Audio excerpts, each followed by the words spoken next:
चलिए जी, thank you so much for coming back. मेरा नाम है सुनील अधिकारी और आप देख रहे हैं अपना फेवरेट चैनल कॉमर्स पॉइंट। कैसा हैं बच्चे लोग सारे? चलिए जी, chapter number 11 entrepreneurship and introduction, nature, importance and problem आज के वीडियो में हम डिस्कस करने वाले हैं। आई होप सो सब बच्चे बढ़िया होंगे। और जैसे कि मैंने कल का वीडियो आई होप सो आपने देखा होगा, हमारा स्ट्रेटेजी वीडियो था जहां पर मैंने अपडेशन दी थी आपको कि जो रिसेंट में चेंजेस हुए हैं आरबीएसई बोर्ड एग्जामिनेशन 2021 में, बिजनेस स्टडीज में क्या क्या पोर्शंस एडिट हो चुके हैं, क्या क्या डिलीट हो चुके हैं, प्लस स्ट्रेटेजी क्या रहनी चाहिए आपके 2021 एग्जामिनेशन की, वो हमने कल के वीडियो में डिस्कस करा था। आपकी इंफॉर्मेशन के लिए आपको वापस बता दूं, चैप्टर नंबर 9 कॉन्ट्रैक्ट और चैप्टर नंबर 10 कॉन्ट्रैक्ट के ही legal provision, plus chapter number 15 goods and services tax GST edit हो चुके हैं, डिलीट हो चुके हैं। ये तीन चैप्टर आपको पढ़ने की जरूरत नहीं है, 9, 10 और 15। जैसे कि आप जानते हैं 10 चैप्टर तक हमारा एक एक टॉपिक का हमारा वीडियो हमने बना लिया था।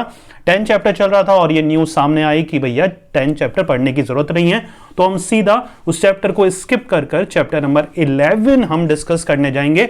चैप्टर नंबर 11 हम बेसिकली दो पोर्शंस में डिवाइड करके पढ़ते हैं। आज का पोर्शन या आज का जो पार्ट है उसमें मीनिंग, डेफिनेशन, कैरेक्टरिस्टिक्स और इंपॉर्टेंस हम पढ़ लेते हैं। और जो सेकंड वीडियो रहेगा इसी का, जो आपको कल मिलने वाला है, उसमें हम क्वालिटीज वगैरह डिस्कस करेंगे जो कि इंपॉर्टेंट है एग्जामिनेशन पॉइंट ऑफ व्यू से। राइट, चलिए स्टार्ट करेंगे। प्लस डिस्क्रिप्शन चेक ऑन करना मत भूलिएगा, इनकेस कोई वीडियो आपसे मिस हो गया है तो आप वहां पर पूरी प्लेलिस्ट गिवन है, एक एक चैप्टर का, एक एक टॉपिक का आपको वीडियोस वहां पर अवेलेबल हो जाएगा। प्लस आप बच्चों के लिए डाउनलोड करने के लिए नोट्स भी वहीं पर अवेलेबल है, आप डाउनलोड कर सकते हैं, पीडीएफ फॉर्मेट में है, बहुत ही अफोर्डेबल कॉस्ट में है। और जो नोट्स है मैं पढ़ाता हूं आपको, वही नोट्स आपको डाउनलोड करने के लिए दे रहा हूं, ताकि जहां पर भी आपको प्रॉब्लम आए, एक वर्ड या एक लाइन में भी प्रॉब्लम आए, तो आप मेरा वीडियो खोलकर समझ भी सकते हैं। इससे बढ़िया बात और क्या हो सकती है। राइट, चलिए स्टार्ट करेंगे। Meaning and definition of entrepreneurship. देखिए एंटरप्रेन्योर होता क्या है, एंटरप्रेन्योर होता क्या है, जिसको एंटरप्रेन्योर भी आप बोलते हैं। बिजनेसमैन जो एक पर्सन होता है जिसके दिमाग में आइडिया होता है बिजनेस को स्टार्ट करने का, उसको स्टैब्लिश करने का, उसको ग्रो करने का, हम उसको एंटरप्रेन्योर बोलते हैं। राइट, तो एंटरप्रेन्योरशिप क्या है? एंटरप्रेन्योरशिप एक बिजनेसमैन की एबिलिटी है, उसका टैलेंट है, उसकी स्किल है, जिसके थ्रू वो अपने बिजनेस को मैनेज करता है, अपनी एंटरप्राइज को मैनेज करता है, रिसोर्सेज को मैनेज करता है और उसको एक्सपेंड और ग्रो करता है। That is called entrepreneurship. हो रहा है बच्चों क्लियर? चलिए डेफिनेशन हार्वर्ड जॉनसन की, देखिए दो इंपॉर्टेंट डेफिनेशन मैंने यहां कवर कर रखी है, दोनों ही एग्जामिनेशन पॉइंट ऑफ व्यू से भी जरूरी है। कभी कभी एग्जामिनेशन में डायरेक्ट क्वेश्चन आ जाते हैं, explain the entrepreneurship definition according to Harvard Johnson, ऐसे क्वेश्चन आ जाता है, या फिर explain the entrepreneurship definition by professor Rao N Mehta. तो दोनों चीज के लिए आपको प्रिपेयर रहना पड़ेगा। यस और नो? हो रहा है बच्चों क्लियर? चलिए देखिए, हार्वर्ड जॉनसन कहते हैं entrepreneurship is the composite of 3 basic element. 3 basic element से एंटरप्रेन्योरशिप हमारा बना है, invention, innovation and adaptation. Invention मतलब कुछ भी नया करते रहना, इन्वेंट करते रहना। राइट, बिजनेस में ग्रो करने के लिए बहुत जरूरी है नया कोई चीज इन्वेंट करते रहना।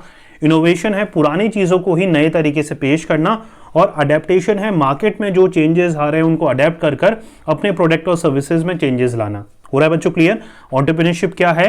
हार्वर्ड जॉनसन के अकॉर्डिंग 3 बेसिक एलिमेंट का मिक्सचर है, इन्वेंशन, इनोवेशन और अडेप्टेशन। सिंपल, बहुत ही छोटी डेफिनेशन है, ये आपको याद करनी है। Right, professor Rao N Mehta की नेक्स्ट डेफिनेशन है, entrepreneurship can be described as creative and innovation response to the environment. Innovative हो सकता था या इनोवेशन हो सकता था। राइट, तो यहां पर क्या एंटरप्रेन्योरशिप क्या कहते हैं, ये भी यही कहते हैं, क्रिएटिव एंड इनोवेटिव। मतलब अनलेस एंड अनटिल एक बिजनेसमैन क्रिएटिव नहीं होगा, इनोवेटिव नहीं होगा, कुछ नया नहीं सीखेगा, वो बिजनेस में ग्रो नहीं कर पाएगा। राइट, तो प्रोफेसर राव एन मेहता कहते हैं एक ही तरीका है बिजनेस में ग्रो करने का, क्रिएटिव बनो, इनोवेट करते रहो और अपने जो एनवायरमेंट है उसके अकॉर्डिंग चेंज होते रहो। हो रहा है बच्चों क्लियर? चलिए आगे बढ़ते हैं। Characteristics and nature of entrepreneurship, हम इसी को ही फीचर भी कह सकते हैं एंटरप्रेन्योरशिप के। पहला फीचर है इनोवेशन। जैसे आपको पता है इनोवेशन बहुत जरूरी है।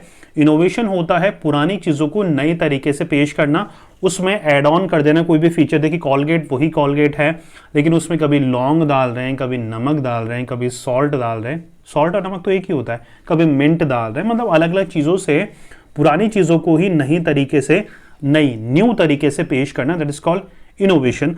ये एक बिजनेसमैन के लिए बहुत ज़रूरी है, अपने प्रोडक्ट में चेंजेस लाने। देखिए क्या होता है, हम हैं, आप है, कस्टमर हैं, वो एक ही एक चीज़ों से बोर हो जाते हैं, राइट। तो उनको नया टेस्ट चाहिए, फ्लेवर चाहिए, टाइप चाहिए, साइज चाहिए, अलग अलग तरीके से पुरानी ही चीज़ों को नया तरीके से पेश करना आना चाहिए। आप पैकेजिंग में चेंजेस कर सकते हो, आप लेबलिंग में चेंज कर सकते हो, आप टेस्ट में चेंज कर सकते हो, अलग अलग चीज़ों से उसको एड ऑन कर सकते हो, right. That is called innovation. Second cheese, creative होना बहुत ज़रूरी है। क्रिएटिव होना, आपने देखा होगा बहुत सारे प्रोडक्ट अपनी क्रिएटिविटी के लिए फेमस है, राइट। पिज़्ज़ा, सब जानते हैं पिज़्ज़ा कैसा होता है, लेकिन मैकडोनल्ड का पिज़्ज़ा इतना फेमस क्यों है? क्योंकि वो उसी पिज़्ज़े में इतनी सारी वैरायटी ले आता है। किस वजह से? क्योंकि दे आर क्रिएटिव, वो बहुत ज़्यादा क्रिएटिव हैं, वो कुछ नया सोचते रहते हैं। वैसे ही मैकडोनल्ड एक बिजनेसमैन है, तो एंटरप्रेन्योरशिप की बात चल रही है, तो एक बिजनेसमैन को भी बिजनेस करने के तरीकों में नयापन लाना चाहिए। अमेजॉन की बात करें, पहले डिलीवरी में बहुत टाइम लगता था, अब के टाइम में देखें तो सिंगल डे डिलीवरी भी अवेलेबल है, 24 आवर्स के अंदर डिलीवरी अवेलेबल है। पैकेजिंग में बहुत ज़्यादा इंप्रूवमेंट करा है, कस्टमर सर्विसेज में बहुत ज़्यादा इंप्रूव करा है। तो ये क्या है? क्रिएटिविटी है, राइट। पहले देखिए कहीं पर भी जाना पड़ता था तो हमें पब्लिक ट्रांसपोर्टेशन की मदद लेनी पड़ती थी, ऑटो वगैरह करने के लिए बहुत दूर जाना पड़ता था। हो सकता है आपका जो घर है वो रेलवे स्टेशन से, बस स्टैंड से, ऑटो स्टैंड से बहुत ज़्यादा दूर था।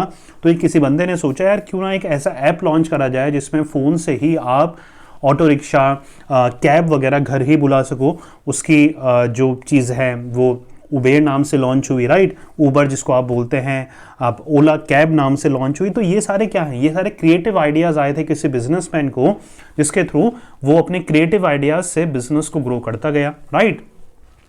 थर्ड, देखिए बिजनेस स्टडीज़ में जो बुक्स में है, मैं उसके बियॉन्ड भी आपको बहुत पढ़ाने की कोशिश करता हूँ, क्योंकि ये जो रटाया चीज़ें हैं जो बुक्स में गिवन है वो आउटडेटेड डाटा है और उससे लाइफ आपकी इंप्रूव नहीं हो पाएगी। सिर्फ आप एग्जाम के लिए पास हो पाएंगे, लेकिन मैं चाहता हूँ आपको आगे भी वैल्यू मिले। आप खुद का बिजनेस खोलें तो आपको आइडिया हो कि what it takes to start a business, right. Third one is your risk bearing. देखिए अनलेस एंड अनटिल एक बिजनेसमैन रिस्क नहीं लेगा तब तक उसको प्रॉफिट नहीं हो सकता। एक सेइंग बहुत फेमस है बिजनेस में, नो रिस्क नो प्रॉफिट। जब तक आप रिस्क नहीं लोगे तब तक आपको प्रॉफिट नहीं हो सकता। आपको ट्राई करना पड़ेगा, अलग अलग जगह अलग अलग एवेन्यूज़ में जाना पड़ेगा। इन्वेस्टमेंट प्रपोजल आपको ट्राई करने पड़ेंगे, कहाँ इन्वेस्ट करना है कहाँ नहीं करना। फेलियर सक्सेस पार्ट है बिजनेस का, लेकिन जब तक आप रिस्क नहीं लेंगे आपको पता नहीं लगेगा कि कितना ज़्यादा हम प्रॉफिट कर सकते हैं, कितना ज़्यादा हम एक्सपेंड कर सकते हैं, ग्रो कर सकते हैं, right. So therefore a businessman has to take, entrepreneur has to take a calculated risk. Calculated risk बच्चा क्या होता है? देखिए सोच समझकर जब आप रिस्क लेते हैं उसको बोलते हैं कैलकुलेटेड। एक होता है बेवकूफ़ वाले रिस्क, मतलब बिना सोचे समझे रिस्क लेना, राइट। एक होता है कैलकुलेटेड रिस्क। तो businessman must have an ability to take the calculated risk. Next one is your based on principle not on intuition.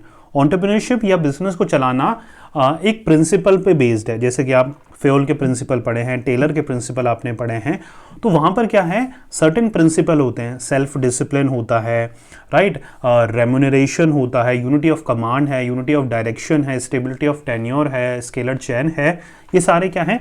Certain principal है, तौर तरीके हैं जिसके थ्रू हम बिजनेस को चलाते हैं, राइट। ये इंट्यूशन में नहीं चलता कि रात को आपको सपना आया अगले दिन आपने पूरा बिजनेस स्टार्ट कर दिया। तो a businessman require a certain kind of logical approach in order to run that enterprises और to succeed an enterprise, right.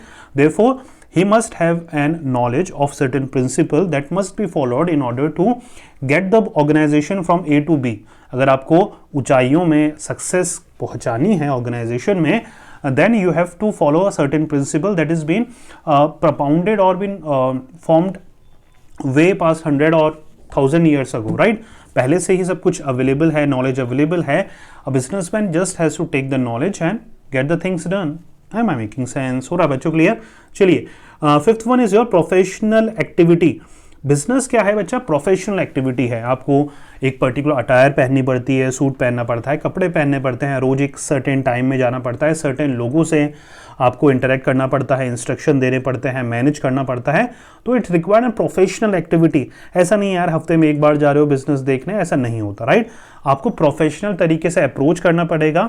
अगर आप खुद के बिजनेस को प्रोफेशनल तरीके से अप्रोच करेंगे तो लोग भी आपकी रिस्पेक्ट करेंगे, लोग भी आपको एज अ प्रोफेशनल ट्रीट करेंगे, आपकी बोली हुई बातों को सही समझेंगे, रिस्पेक्ट करेंगे, प्लस आपको डील करने में, थर्ड पार्टी से डील करने में भी बहुत ज़्यादा आपको बेनिफिट होने वाला है। Essential in all type of business, बिल्कुल एक एंटरप्रेन्योरशिप एक बिजनेसमैन की रिक्वायरमेंट हर एक बिजनेस में होती है, राइट। वो छोटा हो, बड़ा हो, मीडियम स्केल का हो, साइज मैटर नहीं करता, राइट। अगर आप में बिजनेसमैन वाली क्वालिटी है तो आप में रिस्क टेकिंग एबिलिटी होगी, आपका दिमाग शार्प होगा, आपकी पर्सनैलिटी अच्छी होगी, आपको रिस्क टेकिंग एबिलिटी होगी, आपका नेटवर्किंग अच्छा होगा, आप फाइनेंशियल नॉलेज आपका अच्छा होगा, अकाउंटिंग नॉलेज आपका अच्छा होगा, तो कहीं ना कहीं एक एंटरप्रेन्योर बिजनेसमैन वाले माइंडसेट वाले पर्सन की रिक्वायरमेंट हर जगह होती है, whether it is in a developed country, under developed country और अ डेवलप्ड कंट्री, यस और नो। चलिए अब देख लेते हैं इंपॉर्टेंस, जरूरी क्यों है एंटरप्रेन्योरशिप, मतलब एक ऐसा बिजनेसमैन होना जो अच्छे इफेक्टिवली रन करता हो किसी बिजनेस को, उसकी जरूरत क्यों है। पहला है economic development of a nation के लिए। देखिए गवर्नमेंट चाहता है, हर कंट्री का गवर्नमेंट चाहता है कि उसके जितने भी बिजनेसेस हैं उसकी कंट्री में, उसकी सिटी में सारे ग्रो करें। ग्रो कब कर पाएंगे, जब एक अच्छा बिजनेसमैन उनको रन करेगा। तो एंटरप्रेन्योरशिप क्या है, एंटरप्रेन्योरशिप एक एबिलिटी है जिसके थ्रू एक अच्छे बिजनेसमैन की क्वालिटी आती है किसी भी एक इंडिविजुअल में, और उसके थ्रू वो इफेक्टिवली रन कर पाता है अपने बिजनेस को, राइट। तो यहाँ पर इकोनॉमी को डेवलप करने के लिए अच्छे बिजनेसमैन की रिक्वायरमेंट है। अच्छा बिजनेसमैन अच्छी तरीके से बिजनेस को रन करेगा जिसके थ्रू प्रॉफिट इनकर होगा, रेवेन्यू हमारा बढ़ेगा, एक्सपेंशन और ग्रोथ होगी। अगर एक बिजनेस बढ़ रहा है तो कहीं ना कहीं वो कैपिटल रेवेन्यू के फॉर्म में गवर्नमेंट की भी मदद कर रहा है, टैक्सेशन के थ्रू, डेवलपमेंट के थ्रू, राइट, एम्प्लॉयमेंट के थ्रू। तो that is the reason, right. Then you have a second point called opportunity to exploit full human potential, right. एक बिजनेसमैन ही या एक इफेक्टिव मैनेजर ही जानता है कि उनके वर्कर्स से कैसे उनका 100% लिया जाए, कैसे उसको मोटिवेट करा जाए।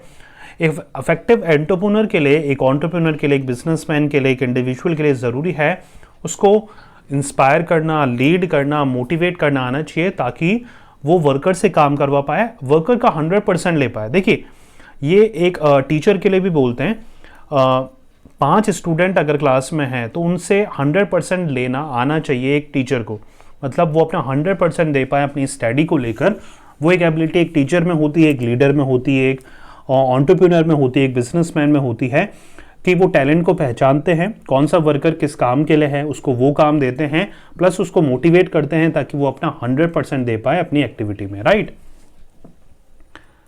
Third point is your creation of employment opportunity. Normal सी बात है, एंटरप्रेन्योर जितने ज़्यादा ग्रो करेंगे, सक्सेस हासिल करेंगे, उतने ज़्यादा वो बिजनेसेस स्टार्ट करेंगे, और हर बिजनेस जब भी स्टार्ट होता है तो मैन पावर की रिक्वायरमेंट होती है, ह्यूमन रिसोर्स की रिक्वायरमेंट होती है, इंडिविजुअल्स की रिक्वायरमेंट होती है। तो कहीं ना कहीं जो बिजनेसेस होते हैं वो नौकरियां प्रोवाइड कराते हैं, एम्प्लॉयमेंट प्रोवाइड कराते हैं वर्कर्स को, जिसके थ्रू वो ग्रो कर पाते हैं, वर्कर्स ग्रो कर पाते हैं, उनको सैलरी मिलती है और स्टैंडर्ड ऑफ लिविंग जो है वर्कर्स का कहीं ना कहीं इंप्रूव होता है, right. Then you have a point called balanced economic development. आपको इकोनॉमिक डेवलपमेंट भी आपको सहारा मिलता है। देखिए जैसे मैंने आपको पहले पॉइंट में बताया था कि अगर बिजनेसेस ग्रो करेंगे तो इकोनॉमी भी ग्रो करेगी, क्योंकि जीडीपी जो है, ग्रॉस डोमेस्टिक प्रोडक्ट है, वो एवरेज इनकम ही है। एवरेज इनकम अगर इंक्रीज होती है इंडिविजुअल्स की, और वो कब इंक्रीज होगी, जब उनके पास जॉब होगी, अच्छी जॉब होगी, उनकी सैलरी इंक्रीमेंट होगी, बोनसेस मिलेगा। तो एक एंटरप्रेन्योर ही उनको जॉब प्रोवाइड कराता है, उनको सैलरी देता है, उनका स्टैंडर्ड ऑफ लिविंग इंप्रूव करता है, जिससे इकोनॉमी, टोटल इकोनॉमी ग्रो करती है, right. Help in execution of government policies and plans. देखिए गवर्नमेंट पॉलिसीज फ्रेम करता है, बनाता है, पॉलिसीज प्लानिंग करता है, उसको इम्प्लीमेंटेशन करने का काम मेजोरिटी ऑफ द चीज़ों में एक बिजनेसमैन ही करता है, एंटरप्रेन्योर ही करता है, जहाँ पर वो चीज़ों को एग्जीक्यूट करता है, लोगों को बताता है, इंस्पायर करता है, मोटिवेट करता है, एडवर्टाइज करता है, प्रमोट करता है गवर्नमेंट की बनी हुई चीज़ों को। जैसे गवर्नमेंट अगर कोई भी लॉ निकालती है, उसके लिए एक एडवर्टाइजिंग फर्म एडवर्टाइज बनाती है, प्रमोट करती है, उसको कहीं ना कहीं लोगों तक पहुंचाती है, लोगों तक राइट चीज़ों से डिलीवर कराती है। गवर्नमेंट ने कोई भी अगर स्कीम निकाली है तो उसको सही इफेक्टिव तरीके से बिजनेस ही कहीं ना कहीं इम्प्लीमेंट करते हैं। उनके लिए जो भी इंफ्रास्ट्रक्चर्स की ज़रूरत है, प्रोडक्ट की ज़रूरत है, चीज़ें डेवलप करने की ज़रूरत है वो बिजनेसमैन ही बनाते हैं। तो गवर्नमेंट जो प्लान करती है, पॉलिसीज़ बनाती है, कहीं ना कहीं उनका इम्प्लीमेंटेशन और एग्जीक्यूशन का काम एंटरप्रेन्योर ही करते हैं, राइट। सोसाइटी में चेंजेस के लिए भी बहुत ज़्यादा इम्पॉर्टेंट है गवर्नमेंट, क्योंकि देखिए कहीं ना कहीं गवर्नमेंट के साथ एक एंटरप्रेन्योर, एक बिजनेसमैन भी सोसाइटी में चेंजेस लाता है। चेंजेस आते कैसे हैं ये पहले समझ लेते हैं हम। सोसाइटी में चेंजेस आता है जब लोगों की इनकम का लेवल इंक्रीज होता है, स्टैंडर्ड ऑफ लिविंग इंक्रीज होता है, लोगों के पास नौकरियां होती है, लोगों के पास कहीं ना कहीं एक इनकम होती है जिसके थ्रू वो अपनी लाइफ को स्पेंड कर सकें, सेविंग होती है। तो ये सारी चीज़ें डेवलप करने का काम, इनको प्रोवाइड कराने का काम एक एंटरप्रेन्योर ही करता है, जिसके थ्रू वो सोसाइटी में चेंजेस लाता है। वो नौकरियां प्रोवाइड करा रहा है, वो अच्छे गुड्स एंड सर्विसेज दे रहा है, अफोर्डेबल गुड्स दे रहा है, रीजनेबल प्राइसेस में दे रहा है, कन्वीनियंटली अवेलेबल करा रहा है, right. Standard of living improve कर रहा है। तो कहीं ना कहीं बहुत सारी चीज़ों से एक बिजनेसमैन सोसाइटी का भला करता है। जो भी मल प्रैक्टिसेस होती है, अडल्ट्रेशन होती है, और क्या क्या होती है, ब्लैक मार्केटिंग होती है, अडल्ट्रेशन होती है, इन सबको वो रिस्ट्रिक्ट करता है और सोसाइटी में बेटर एक एनवायरनमेंट क्रिएट करता है। हो रहा है बच्चों क्लियर? तो ये थे meaning and definition, characteristics and importance of entrepreneurship. कल के वीडियो में qualities of a successful entrepreneur हम डिस्कस करने वाले हैं। तो प्लीज़ कल 7 to 8 इवनिंग में रोज हमारा वीडियो अपलोड होता है, देखना मत भूलिएगा। नोट्स के लिए आप डिस्क्रिप्शन चेक कर सकते हैं, वहाँ से आप फुल सिलेबस के नोट्स आप डाउनलोड कर सकते हैं। चैप्टर 9, 10th और 15th आपको उसमें से छोड़ने हैं। उसके अलावा हर एक चीज़ आपके लिए याद करनी, रिवाइज करनी और एग्जामिनेशन के लिए प्रिपेयर करनी ज़रूरी है, राइट। चलिए मिलेंगे नेक्स्ट वीडियो में किसी और इंटरेस्टिंग टॉपिक के साथ। जब तक पढ़ते रहिए, मेहनत करते रहिए, क्योंकि आपका भी दिन आएगा। Thank you so much.